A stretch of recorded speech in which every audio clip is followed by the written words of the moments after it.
എല്ലാ കൂട്ടുകാർക്കും ശുഭദിനം നേർന്നുകൊണ്ട് നമുക്ക് നേരെ ഗൗതമിന്റെ അളകനന്ദയുടെയും അടുത്ത ആഴ്ചയിലെ പ്രമോ വിശേഷം കേട്ടാലോ. അങ്ങനെ കഴിഞ്ഞ ദിവസം തന്നെ നമ്മൾ കണ്ടു ആകപ്പാട് സങ്കടത്തില് തന്റെ വിഷമങ്ങളും വേദനകളും ഒക്കെ നന്ദ നിർമ്മലിനോട് തുറന്നു പറയാണ്. കാരണം നന്ദയ്ക്ക് സഹിക്കാൻ പറ്റുന്നുണ്ടായിരുന്നില്ല. എത്രയെന്ന് വെച്ചാൽ മനസ്സിൽ അടക്കി പിടിച്ച് വെച്ചോണ്ടിരിക്കുന്നത് പിങ്കിയും ഗൗതമും തമ്മിലെ ഭാര്യ ഭർത്താക്കന്മാരെ പോലെ ജീവിക്കുകയാണ്. ഇപ്പോഴും താന് ഗൗതം സാറിന്റെ താലി കഴുത്തിലിട്ടാണ് നടക്കണേ.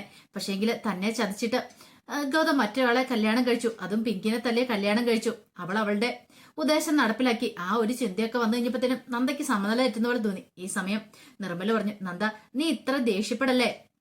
ഒരു പക്ഷേങ്കില് അവരവരുടെ സാഹചര്യം കൊണ്ടായിരിക്കും. നീ മരിച്ചുപോയെന്ന് കരുതിയിട്ടായിരിക്കും ഗൗതം സാറ് പിങ്കിനെ വിവാഹം കഴിച്ചെന്ന് പറയാം. എന്ത് തന്നെയാണെങ്കിലും എന്നെ ഒന്ന് അന്വേഷിക്കായിരുന്നല്ലോ. ഒന്ന് അന്വേഷിച്ച് പോലുമില്ല. എനിക്ക് സഹിക്കാൻ പറ്റുന്നില്ല. എന്നിട്ടിപ്പോ വന്നിരിക്കുന്നു. ഇപ്പൊ എന്നെ പറ്റി സംശയമാണ് പോലും. ഞാനും നിർമ്മലും തമ്മിൽ എന്തെങ്കിലും ബന്ധമുണ്ടോന്ന് അതാണ് ഇപ്പൊ ഗൗതം സാറിന് അറിയേണ്ടതെന്ന് പറയണം. എന്താ ഇതിപ്പോ ഒന്ന് പറഞ്ഞാൽ തീരാവുന്ന പ്രശ്നമല്ലേ ഉള്ളൂ. ഉള്ളു തുറന്നൊന്ന് സംസാരിക്കാനായിട്ട് വന്നതല്ലേ ഗൗതം സാറ്. അപ്പൊ പിന്നെ ഒഴിഞ്ഞു മാറി നടക്കേണ്ട കാര്യമുണ്ടോ? അതൊന്നും അല്ല സത്യാവസ്ഥ. ഗൗതമേട്ടന്റെ നന്ദയുടെ മോളാന്നെങ്കിൽ തുറന്നു പറഞ്ഞാൽ തീരാവുന്ന പ്രശ്നമല്ലേ ഉള്ളൂ. ഞാൻ തുറന്നു പറയണം പോലും ഇല്ലേ. അവരിപ്പൊ നല്ലൊരു ജീവിതം നയിച്ചോണ്ടിരിക്കുവാണെങ്കിൽ ഞാൻ എന്തിനാ അവരുടെ ജീവിതം തല്ലിക്കെടുത്ത നിർമ്മലെ. ഒരിക്കലും ഞാൻ പറയില്ലത്. എന്റെ ഗൗരിമോള് ഇത് അറിഞ്ഞു കഴിയുമ്പത്തേനും ഗൗരിമോൾക്ക് സങ്കടമാവും. ഇത് കേട്ട നിർമ്മല പറഞ്ഞു, സങ്കടം ആവാനോ ഗൗരിക്കോ? ഒരിക്കലും ഇല്ല. ഗൗരിക്ക് സന്തോഷമായിരിക്കും. നന്ദു എന്ന് പറഞ്ഞാൽ അവൾക്ക് ജീവനല്ലേ. അല്ല ഞാൻ ഇന്ന് കാര്യം ചോദിച്ചേട്ടാ നിർമ്മലെ, ഞാൻ ഇത് പറഞ്ഞു കഴിഞ്ഞിട്ടുണ്ടെങ്കിൽ പിന്നെ എന്തായിരിക്കും അവസ്ഥ? അവര് തമ്മിലൊരു നല്ലൊരു ജീവിതം ഉണ്ടാവോ? എനിക്ക് ഒരു സ്വസ്ഥ സമാധാനം ഉണ്ടാവുമോ? ഗൗരിമോള് അവളുടെ പപ്പാനെ കാണണമെന്നൊക്കെ പറഞ്ഞു കഴിയുമ്പത്തേനും എനിക്ക് പിന്നെ എന്ത് ചെയ്യാൻ പറ്റും? അതുകൊണ്ട് തൽക്കാലത്തേക്ക് ഇതൊന്നും അറിയാതിരിക്കുന്ന ബുദ്ധി എന്ന് പറയാണ്. ഇപ്പൊ നന്ദയ്ക്ക് ഇത് മറച്ചു വെക്കാൻ സാധിക്കും. എത്ര നാളത്തേക്ക് മറച്ചു വെക്കാൻ സാധിക്കും? ഗൗരി വന്നുകൊണ്ടിരിക്കുക. ഇപ്പൊ തന്നെ ഗൗരിക്ക് നല്ല ടെൻഷനും കാര്യങ്ങളും ഉണ്ട്. അവളുടെ പപ്പാനെ കുറിച്ച് പറഞ്ഞു കഴിയുമ്പത്തേനും ആ കുഞ്ഞു മുഖത്തിന്റെ പിടച്ചിൽ എനിക്ക് അറിയാൻ സാധിക്കുന്നുണ്ട്. ഇപ്പൊ തന്നെ അവള് പിണങ്ങിപ്പോയത് കണ്ടോ? എത്രന്ന് വെച്ചാ നന്ദ ഇങ്ങനെ അകറ്റി നിർത്തുന്നേ? ഗൗതമേട്ടനിൽ നിന്ന് അവളെ അകറ്റി നിർത്തുന്നതെന്ന് ചോദിക്കുക. എന്നെ കൊണ്ട് പറ്റി നിർത്തണം. എന്റെ ജീവനുള്ളത്തോളം കാലം ഞാൻ അങ്ങനെ തന്നെ ചെയ്യുന്നു പറയാം. ഞാൻ പറയാനുള്ളത് പറഞ്ഞു. ഇനി എന്താന്ന് വെച്ചാ നന്ദയുടെ ഇഷ്ടം പോലെ നന്ദ എന്നാ ചെയ്യാം എന്ന് പറഞ്ഞോണ്ട് നേരെ നിർമ്മല ചെല്ലുന്നത് ഗൗരിമോളുടെ അടുത്തേക്കാണ്. ഗൗരിയുടെ അടുത്ത് നിന്ന് കഴിഞ്ഞപ്പോഴത്തേനും ഗൗരിമോള് പിണങ്ങി കിടക്കുമായിരുന്നു. ഇങ്ങോട്ട് വന്നേ ലോറി ഞങ്ങളുടെ അടുത്തേക്ക് വരാൻ പറയണം. വേണ്ട, ഞാൻ ആരോടും മിണ്ടില്ല. ഞാൻ എല്ലാവരോടും പിണക്കാന്ന് പറയണം. അയ്യോ അങ്കിളിനോട് എന്തിനാ പിണങ്ങിയിരിക്കുന്നേ? അങ്കിളിനോട് പിണങ്ങിയിരിക്കേണ്ട കാര്യമൊന്നും ഇല്ലാന്ന് പറയണം. പിന്നെ എല്ലാവർക്കും എന്നോട് ദേഷ്യ, എന്നെ ആർക്കും ഇഷ്ടമില്ലെന്ന് പറയാം. അങ്ങനെ പറയരുത്. മോളുടെ അമ്മയ്ക്ക് കുറെ ടെൻഷനും കാര്യങ്ങളൊക്കെ ഉണ്ട് ഹോസ്പിറ്റലിൽ. അപ്പൊ അതുകൊണ്ടാന്ന് പറയണം. അല്ല, അമ്മയ്ക്ക് ഈയിടെയായിട്ട് എന്നെ ഇഷ്ടമില്ല എന്ന് പറയണം. അങ്ങനെയൊന്നും പറയല്ലേ. മോൾക്ക് വേണ്ടിയിട്ടല്ലേ അമ്മ ജീവിക്കുന്ന പോലും എന്നൊക്കെ പറഞ്ഞുകൊണ്ട് നിർമ്മല പതുക്കെ ഗൗരിമോളെ അടുത്തേക്ക് അടുപ്പിക്കുകയാണ്. പിന്നീട് ഗൗരിമോളെ കൂട്ടിക്കൊണ്ട് നന്ദയുടെ അടുത്തേക്ക് വന്നു. എന്നിട്ട് പറഞ്ഞു, അമ്മേന്റെ അടുത്തേക്ക് ചെല്ലാൻ പറയണം. അവസാനം ഗൗരി അവളുടെ അടുത്ത് നന്ദയുടെ അടുത്തേക്ക് ചെല്ലുവാണ്. നന്ദ ഗൗരിനെ കെട്ടിപ്പിടിക്കുകയാണ്. നന്ദയ്ക്ക് സങ്കടം സഹിക്കാൻ പറ്റില്ല. നന്ദ പൊട്ടിക്കരയുന്ന കണ്ടു കഴിഞ്ഞപ്പോഴത്തേനും ഗൗരിമോള് അമ്മയ്ക്ക് എന്ത് പറ്റിയെന്ന് ചോദിക്കാം. ഞാനങ്ങനെ ദേഷ്യപ്പെട്ടോണ്ടാണോ? സോറി ഇട്ടോമേ, ഞാൻ ഇനി അങ്ങനെ ഒരിക്കലും പറയില്ല. ചില സമയത്ത് ഞാൻ അങ്ങനെ അറിയാതെ പറഞ്ഞു പോയതാ. എന്റെ അച്ഛനെ കാണാനുള്ള ആഗ്രഹം കൊണ്ടാ. എന്നോട് ക്ഷമിക്കമ്മേന്നൊക്കെ പറയണം. ഇതും കൂടെ കേട്ട് കഴിഞ്ഞപ്പോഴത്തേനും നന്ദയ്ക്ക് ഒന്നുകൂടെ സങ്കടമായി. താൻ ഈ പിഞ്ചു കുഞ്ഞിനോട് ചെയ്യുന്ന ദ്രോഹമാണല്ലോ എന്ന് ഓർത്തിട്ട് അവളുടെ അച്ഛനെ അവളിൽ നിന്ന് അകറ്റി നിർത്തുമല്ലേ. പക്ഷെ അത് അറിഞ്ഞു കഴിഞ്ഞിട്ടുണ്ടെങ്കിൽ എന്തായി തീരുന്നൊക്കെ ഓർത്തിട്ടാ താൻ അങ്ങനെ ചെയ്യുന്നേ. ഈ സമയം ഗോത്രമുള്ള മെഡിസിൻ ഒക്കെ വാങ്ങിച്ചോണ്ട് പിങ്കി അങ്ങോട്ടേക്ക് വരുവാണ്. വന്നു കഴിഞ്ഞപ്പോഴത്തേനും ഗൗതം ആകെ ഇവിടെ കട്ടക്കരിപ്പാടെ നിൽക്കുന്ന കാഴ്ചയാണ് കണ്ടത്. അപ്പോഴേക്കും പിങ്കി അങ്ങോട്ട് വന്നിട്ട് വെച്ചു, അല്ല ഈ മെഡിസിൻ കഴിക്കാനും പറഞ്ഞ് എടുത്തു കൊടുക്കണം. വേണ്ട, എനിക്കൊന്നും വേണ്ട, ഞാനും കൂടി ചത്തുപോട്ടെ. ഇതിനേക്കാളും ഭേദം അതാന്നൊക്കെ പറയണം. എന്താ ഗൗതം എന്തിനാ ഇങ്ങനെ കിടന്ന് ദേഷ്യപ്പെടുന്നേ? എനിക്ക് എല്ലാം മനസ്സിലായി. എല്ലാരും കൂടി എന്നെ ചതിക്കുമായിരുന്നു പറയണേ. ആര് ചതിച്ച കാര്യം പറയണേ? എനിക്കറിയാം. എനിക്ക് ഈ മെഡിസിൻ ഒന്നും വേണ്ടെന്ന് പറഞ്ഞു അതെല്ലാം കൂടെ തട്ടിക്കളയുവാണ്. ഇത് കണ്ടോണ്ട് നന്ദൂട്ടൻ അങ്ങോട്ട് എന്ന് വന്നേ. നന്ദൂട്ടൻ വന്നിട്ട് പറഞ്ഞു, എന്താ പാപ്പ എന്ത് പറ്റിയെന്ന് ചോദിക്കുക. ഈ സമയം പെട്ടെന്ന് പിങ്കി പറഞ്ഞു, മോൻ അപ്പുറത്ത് പോയി കളിച്ചോട്ടോ എന്ന് പറയണം. അതെ, പപ്പായ്ക്ക് വയ്യാത്തോണ്ട് ദേഷ്യം വരുന്ന മോൻ പോയി കളിച്ചോളാൻ പറഞ്ഞോണ്ട് നന്ദൂട്ടിനെ അങ്ങോട്ട് കൊണ്ടുപോയിട്ട് അങ്ങോട്ടേക്ക് അവിടെ കളിക്കാനൊക്കെയുള്ള സാധനങ്ങൾ എടുത്തു കൊടുക്കുകയാണ്. പിന്നീട് വന്നിട്ട് പറഞ്ഞു, കണ്ടില്ലേ മോന്റെ മുന്നിൽ വെച്ച് ഇങ്ങനെയൊക്കെ പെരുമാറേണ്ട കാര്യമുണ്ടോ ഗൗതം? ഒന്ന് ആലോചിച്ച് നോക്കിയേ. അവന്റെ പിഞ്ചു മനസ്സാ. എത്രമാത്രം അവന് വേദന ഉണ്ടായിരിക്കും. വലിയ ആൾക്കാരുടെ കള്ളവും ചതിയൊന്നും അവനറിയില്ല. അവനിതൊന്നും കണ്ടു വളർന്നു വരില്ല. ഇത് കേട്ടതും ഗൗതം ഒന്ന് അടങ്ങി. പിന്നീട് പറഞ്ഞു, എന്തിനാ ഇങ്ങനെ ദേഷ്യപ്പെടുന്നേ? നന്ദനെ കുറിച്ച് ഓർത്തിട്ടാണോ? ഒരു പക്ഷേങ്കില് നന്ദയുടെ മനസ്സിൽ എത്രമാത്രം വേദന ഉണ്ടാവുന്നു ഗൗതം ചിന്തിച്ചിട്ടുണ്ടോന്ന് ചോദിക്കുക. ഇത് കേട്ടത് ഗൗതം ഒരുമാതിരി ഒരു അമ്പരപ്പോട് കൂടിയിട്ട് പിങ്കിനെ നോക്കുകയാണ്. കാരണം പിങ്കി ഇതിനും ഇങ്ങനെ ഒന്നും പറഞ്ഞിട്ടില്ല. പിന്നീട് പറഞ്ഞു, ഈ മെഡിസിൻ കഴിക്കാൻ പറയാണ്. നമുക്ക് എന്ത് കാര്യത്തിന് ഒരു പരിഹാരം ഉണ്ടല്ലോ എന്ന് പറയാം. പരിഹാരം? ഇതിനൊരു പരിഹാരം ഇല്ല എന്നൊക്കെ പറഞ്ഞുകൊണ്ട് ഗൗതം ദേഷ്യപ്പെട്ട് മുറിക്കുന്നതും പുറത്തേക്ക് അങ്ങോട്ട് ഇറങ്ങിപ്പോവാണ്. പിന്നീട് പിങ്കിക്ക് എന്ത് ചെയ്യണമെന്ന് അറിയത്തില്ല. കാരണം കുഞ്ഞിന്റെ കാര്യങ്ങളൊക്കെ നടക്കണം. കുഞ്ഞിന് മരുന്നും കാര്യങ്ങളൊക്കെ കൊടുത്ത് ഭേദമാക്കാൻ വേണ്ടി ശാന്തിപുരത്തേക്ക് വന്നത് തന്നെ. ഇങ്ങനെ ഈ കണ്ടീഷൻ ആണെങ്കിൽ എങ്ങനെ ഓക്കെ ആവുന്ന പോലും അറിയത്തില്ല. എന്തെങ്കിലും ചെയ്തേ മതിയാവുള്ളൂ. പിന്നീട് പിങ്കി നേരെ കുഞ്ഞിന്റെ അടുത്തേക്കില്ല, നന്ദൂട്ടന്റെ അടുത്ത് ചെന്നപ്പോ നന്ദൂട്ടൻ ചോദിച്ചു, എന്താ അമ്മേ പപ്പായ്ക്ക് പറ്റിയത് എന്താ? പപ്പായ്ക്ക് ഭയങ്കര ദേഷ്യമാണല്ലോ. എന്റെ കാല് ആ ആന്റി മാറ്റി തരൂലേ, ഡോക്ടർ ആന്റി മാറ്റി തരില്ലേന്ന് ചോദിക്കുകയാണ്. കാല് ഭേദമാക്കില്ലേന്ന് ചോദിക്കാം. ഭേദമാക്കി തരും, മോന്റെ വേദനകളും വിഷമങ്ങളും എല്ലാം മാറ്റി തരുമെന്ന് പറയാണ്. മോനെ സന്തോഷമായിട്ട് ഇരിക്കുക, ഉറപ്പായിട്ടും മോന്റെ കാല് ശരിയായതിനു ശേഷം നമ്മളിവിടുന്ന് പോകുന്നുള്ളൂ പറയണം. അപ്പോഴേക്കും ഗൗതം അങ്ങോട്ട് വന്നിട്ട് പറഞ്ഞു, അതെ ഇവിടുത്തെ പൊറുതിയൊക്കെ അവസാനിപ്പിച്ചാരെ നമ്മളെ വീട്ടിലേക്ക് തിരിച്ചു പോവാന്ന് പറയണം. തിരിച്ചു പോവാന് എന്തിന്? അപ്പം നന്ദുവിന്റെ കാല് ശരിയാക്കണ്ടേന്ന് ചോദിക്കും. വേണ്ട, ഇവള് ശരിയാക്കണ്ട, അവിടെ ചെന്നിട്ട് വേറെ ഏതെങ്കിലും ഡോക്ടറെ കാണിച്ചാൽ മതി, തൽക്കാലത്തേക്ക് ഇവിടുന്ന് പോയാൽ മതി എന്ന് പറയണം. എന്താ എന്താ ഗൗതം ഇങ്ങനെയൊക്കെ പറയുന്നേ? നമ്മൾ നന്ദൂട്ടന് വേണ്ടി മാത്രമല്ല ജീവിക്കുന്നേ, നമ്മൾ ഭാര്യ ഭർത്താക്കന്മാരായതുപോലെ അതിനു വേണ്ടിട്ടല്ലേന്ന് ചോദിക്കും. ഞാൻ പറഞ്ഞല്ലോ ഇപ്പൊ തൽക്കാലത്തേക്ക് അത് വേണ്ടെന്ന് പറയാ. ഇത് കേട്ടെന്ന് പിങ്കി പറഞ്ഞു, ഇനിയിപ്പൊ ഗൗതത്തിന് പോണെന്ന് ആഗ്രഹം ഗൗതം പൊക്കോ, പക്ഷെ ഒരു കാര്യമുണ്ട്, ഞാന് നന്ദൂട്ടന്റെ കാല് ഭേദമാക്കിയതിന് ശേഷം മാത്രം അങ്ങോട്ടേക്ക് വരുവുള്ളെന്ന് പറയാ. ഇത് കേട്ടപ്പം എന്ത് മറുപടി പറയാണെന്ന് അറിയത്തില്ല ഗൗതത്തിന്. പിന്നീട് ഗൗതം അസ്വസ്ഥയുടെ അങ്ങോട്ട് പോവാണ്. ഈ സമയത്ത് പിങ്കിയുടെ ഫോണിലേക്ക് ലക്ഷ്മിയമ്മ വിളിക്കുകയാണ്. ലക്ഷ്മിയമ്മ വിളിച്ചിട്ട് ചോദിച്ചു, അല്ല മോള് ചെന്നിട്ട് വിളിച്ചു പോലും ഇല്ല, എന്തൊക്കെയുണ്ട് അവിടെ വിശേഷങ്ങള്? നന്ദൂട്ടൻ എന്തെടുക്കുന്നു? അവന്റെ ശബ്ദം കേട്ട് തന്നെ 2 ദിവസം ആയല്ലോ എന്ന് പറയണേ. ഇവിടെ കുഴപ്പമൊന്നും ഇല്ല ലക്ഷ്മിയമ്മ, ഇവിടെ സുഖമായിട്ടിരിക്കുന്നു. പിന്നെ അവന്റെ ചികിത്സയുടെ കാര്യങ്ങളൊക്കെ ആയിട്ട് ഓടി നടക്കുന്നതുകൊണ്ട് വിളിക്കാൻ സമയം കിട്ടിയില്ല എന്ന് പറയണം. മോളെ വിളിക്കാതിരിക്കില്ല കേട്ടോ, അവിടുത്തെ വിശേഷങ്ങൾ അറിയാഞ്ഞിട്ട് ഒരു സമാധാനം ഇല്ല. അല്ല ഗൗതമോനെ വിളിച്ചിട്ട് ഫോണ് പോലും എടുക്കുന്നില്ല, എന്ത് പറ്റിയെന്ന് ചോദിക്കാം. അത് പിന്നെ ഇച്ചിരി തിരക്കുകളും കാര്യങ്ങളും ആയതുകൊണ്ടാണ് ഞങ്ങൾ ഫോണൊന്നും എടുക്കാത്തെന്ന് പറയാം. ദേ മോള് അറിയാലോ കാര്യങ്ങളൊക്കെ, അതുകൊണ്ട് എത്രയും പെട്ടെന്ന് തന്നെ നന്ദൂട്ടന്റെ കാര്യങ്ങൾ നോക്കിയിട്ട് ഇങ്ങോട്ട് തിരിച്ചു വരണം എന്നൊക്കെ പറയാണ്. ഇവിടെ എല്ലാരും നിങ്ങൾക്ക് വേണ്ടി കാത്തിരിക്കുക എന്നൊക്കെ പറയാണ്. ഇത് കേട്ടപ്പം പിങ്കി പറഞ്ഞു ശരിയെന്ന് പറയാണ്. ആ സമയം മുറി പോയിരുന്നിങ്ങനെ ആലോചിച്ചുകൊണ്ടിരിക്കുകയായിരുന്നു പവിത്ര. എങ്ങനെയെങ്കിലും കള്ളഗർഭം ഉണ്ടാക്കണം, കള്ളഗർഭത്തിന്റെ പേര് വേണം തനിക്ക് ഇവിടെ സൂഹിക്കണം. അങ്ങനെയാണെങ്കിൽ ഒരു പക്ഷെ കാര്യങ്ങളൊക്കെ ഓക്കെ ആവും.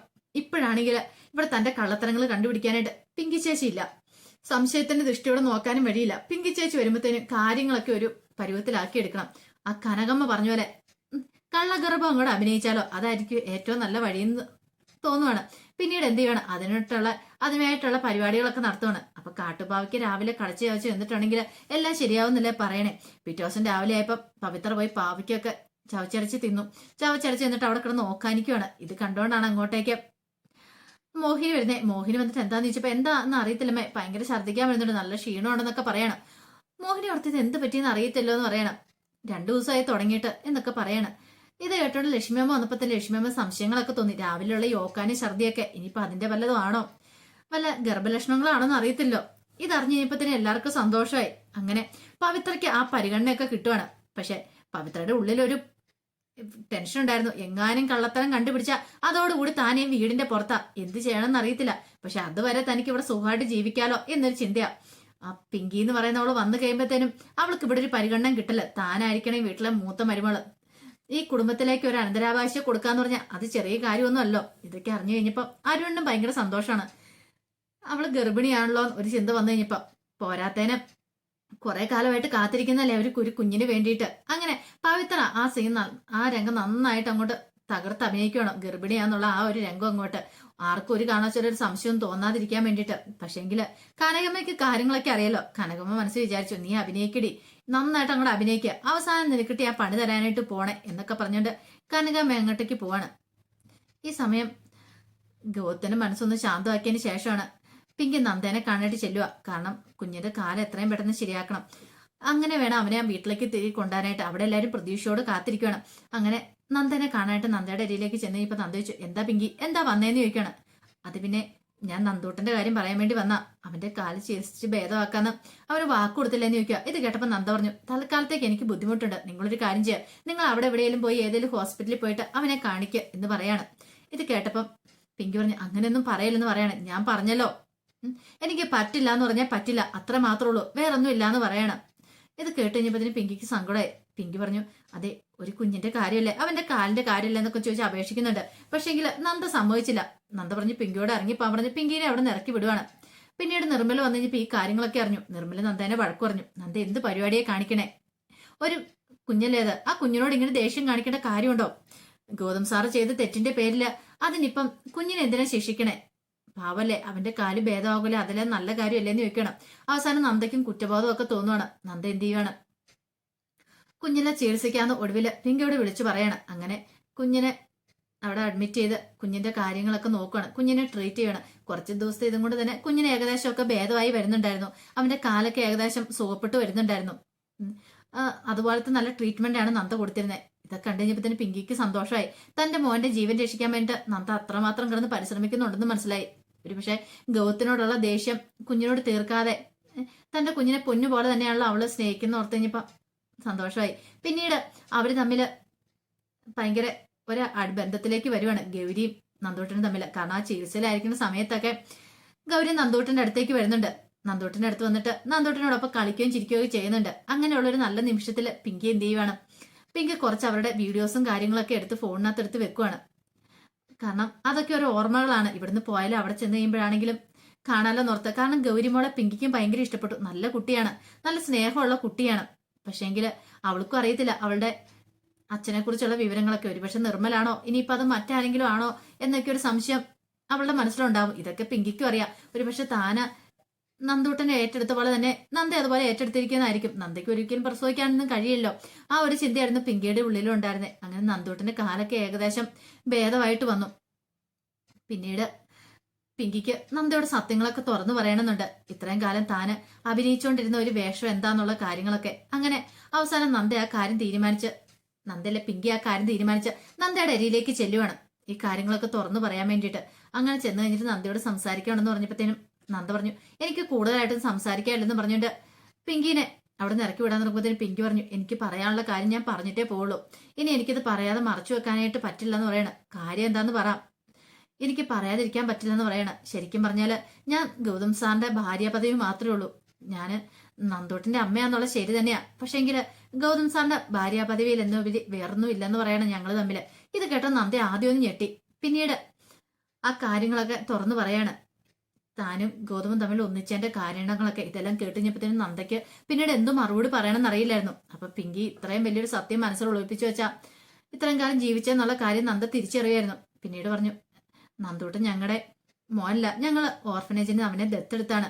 പക്ഷേങ്കില് ഇപ്പോഴും അവന്റെ അച്ഛനും അമ്മയും ഞങ്ങളാന്ന് അവൻ വിചാരിച്ചുകൊണ്ടിരിക്കുന്നത്, അല്ലാതെ മറ്റൊന്നും അവനൊന്നും അറിയത്തില്ലെന്ന് പറയാണ്. ഇത് കേട്ടതും നന്ദ പിന്നെ ഒന്നും മറച്ചു വെച്ചില്ല. നിർമ്മല് മോനല്ല, നിർമ്മലിന്റെ എന്നെ മോനല്ല ഗൗരി എന്നുള്ള കാര്യം തുറന്നു പറയാണ്.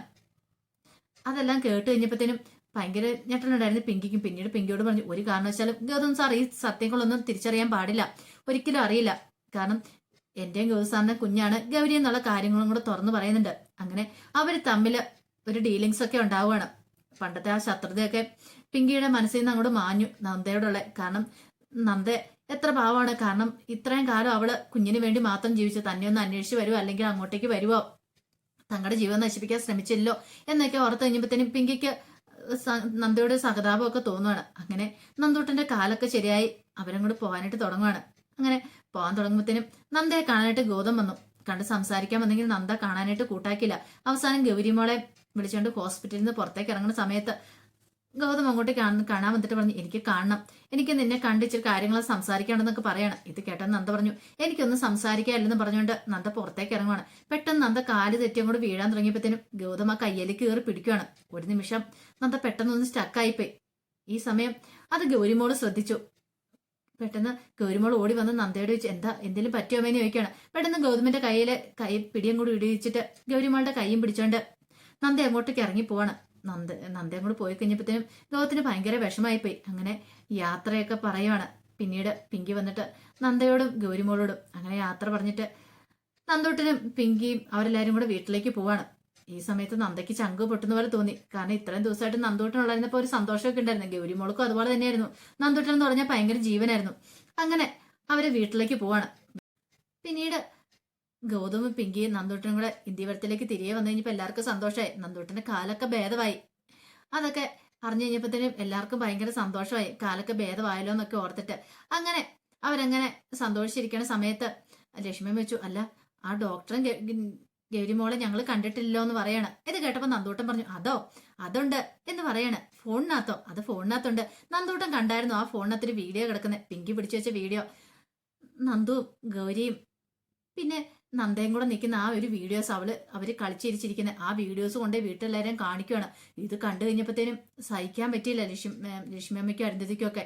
ലക്ഷ്മിയമ്മ അങ്ങോട്ട് കിടന്ന് സംഹാര താണ്ഡവമാടുകയാണ്. അവള് കുഞ്ഞിനെ കൊണ്ട് കൊന്നു കളഞ്ഞിട്ട് ജീവിക്കാന്ന് പറഞ്ഞു. അതുപോലെ തന്നെയാണ് അരുന്ധതി. എനിക്കിത് ഒട്ടും പൊറുക്കാൻ പറ്റില്ലെന്നൊക്കെ പറഞ്ഞുകൊണ്ട് അവസാനം ഗൗതത്തിനെയും പിങ്കിനെയും വിളിച്ച് ചോദ്യം ചെയ്യണം. അവർക്ക് സത്യങ്ങളൊക്കെ സമ്മതിക്കേണ്ടി വന്നു. നന്ദ ഇപ്പോഴും ജീവനോടെ ഉണ്ട്, കൂടെ ഒരു മോളുണ്ട് ഗൗരിന്ന്. ഇത് കേട്ടപ്പോ അരുന്ധതി പറഞ്ഞു, അപ്പൊ അവള് വേറെ പോയി കുഞ്ഞിനെ ഉണ്ടാക്കി എന്നൊക്കെയുള്ള രീതിയിലൊരു സംസാരമൊക്കെ ഉണ്ടാവുകയാണ്. ഇത് കേട്ടപ്പോ പിങ്കിക്ക് ആകെപ്പാടെ സങ്കടമായിപ്പോയി. നന്ദ ഒരു തെറ്റും ചേർത്തില്ല, പക്ഷേങ്കിൽ നന്ദേനെ എല്ലാവരും പഴിക്കുവാണല്ലോ എന്ന് ഓർത്തിട്ട്. ഗൗതത്തിനാണെങ്കിലും നന്ദയോട് ദേഷ്യമായിരുന്നു. കാരണം ഹോസ്പിറ്റലിലായിരുന്ന സമയത്ത് നിർമ്മലായിരുന്നു നന്ദയുടെ കാര്യങ്ങളൊക്കെ ഇടയ്ക്ക് നോക്കാൻ വന്നുകൊണ്ടിരുന്നേ. നന്ദേനെ വന്ന് വിളിച്ചോണ്ട് പോകുന്നൊക്കെ നിർമ്മലായിരുന്നു ബൈക്കിന് കയറ്റി. അതൊക്കെ ഗൗതം കാണുന്നുണ്ടായിരുന്നു. അതൊക്കെ കണ്ടു കഴിഞ്ഞപ്പോഴത്തേനും ഗൗതത്തിന് ഭയങ്കര ദേഷ്യമായിട്ടുണ്ടായിരുന്നു നന്ദയോട്. ഒരുപക്ഷെ നിർമ്മലും നന്ദയും തമ്മിൽ ഭാര്യ ഭർത്താക്കന്മാരെ പോലെ ജീവിക്കണേന്ന് ഗൗതം തെറ്റിദ്ധരിക്കുകയാണ്. പിന്നീട് ഗൗതത്തിന് സഹിക്കാൻ പറ്റാതെ വന്നപ്പോഴത്തേനും ഗൗതം നന്ദയുടെ ഫോട്ടോസ് കത്തിച്ചുകളാണ്. അപ്പൊ വീട്ടിൽ സൂക്ഷിച്ചൊരു ഫോട്ടോ വെച്ചിട്ടുണ്ടായിരുന്നു ഗൗതം നന്ദയും തമ്മിലുള്ള. ആ ഫോട്ടോസ് എടുത്ത് കീറിക്കളയുന്ന സമയത്ത് പിങ്കി അങ്ങോട്ട് വന്നിട്ട് ആ തടയുന്നൊക്കെ ഉണ്ട്. വേണ്ട ഗൗതം സാർ, വേണ്ട, ഇത് കീറിക്കളയൊന്നും വേണ്ടെന്ന് പറഞ്ഞുകൊണ്ട്. ഇത് കേട്ട് കഴിഞ്ഞപ്പോഴത്തേനും ഗൗതത്തിന് ഒന്നുകൂടെ ദേഷ്യം വന്നു. ഇനി അവള് എന്റെ മനസ്സിലും ഉണ്ടാകത്തില്ല, എന്റെ ജീവിതത്തിലും ഉണ്ടാകത്തില്ലെന്ന് പറഞ്ഞുകൊണ്ട് കിടന്ന് ദേഷ്യപ്പെടുകയാണ്. പിങ്കിക്ക് പറയണമെന്നുണ്ട് അവളൊരു തെറ്റും ചേട്ടിരുന്നു. പക്ഷെ നന്ദയ്ക്ക് കൊടുത്ത വാക്കിന്റെ പേരിൽ എന്ത് ചെയ്യണം എന്നറിയില്ലാതെ പിങ്കി നിൽക്കുകയാണ്. ഇനിയിപ്പം പിങ്കി തന്നെ ഗൗതത്തിനോട് സത്യങ്ങളൊക്കെ തുറന്നു പറയുമോ, ഗൗതത്തിന്റെ നന്ദയുടെ മോളാന്നുള്ള സത്യങ്ങളൊക്കെ തുറന്നു പറയുമോ എന്ന് അറിയത്തില്ല. അപ്പൊ അതിന് വിശേഷങ്ങളൊക്കെ നമുക്ക് എല്ലാവർക്കും കാത്തിരിക്കാം കേട്ടോ. അതോടൊപ്പം തന്നെ നമ്മുടെ ഡെയിലി സ്റ്റോറിന്റെ പേരിൽ ഒരു പുതിയ ചാനൽ തുടങ്ങിയിട്ടുണ്ട്. ആ ചാനലിനകത്താണ് നമ്മളെ ഇഷിതയുടെ മഹേഷിന്റെ വേദയുടെയും വിക്രത്തിന്റെ അബിയുടെയും ജാനകിയുടെ ഒക്കെ വിശേഷങ്ങൾ അപ്ലോഡ് ചെയ്യുന്നത്. അപ്പൊ ആ വിശേഷങ്ങളൊക്കെ കാണാൻ താല്പര്യമുള്ളവര് അതിൽ ലിങ്കും കാര്യങ്ങളൊക്കെ താഴെ ഞാൻ ഡിസ്ക്രിപ്ഷൻ ബോക്സിൽ അപ്ലോഡ് ചെയ്താൽ കേട്ടോ. അപ്പൊ അത് കാണാനായിട്ട് ശ്രമിക്കണം കേട്ടോ. ഒരിക്കൽ കൂടി എല്ലാവർക്കും നല്ലൊരു ദിവസം ആശംസിച്ചുകൊണ്ട് നന്ദി.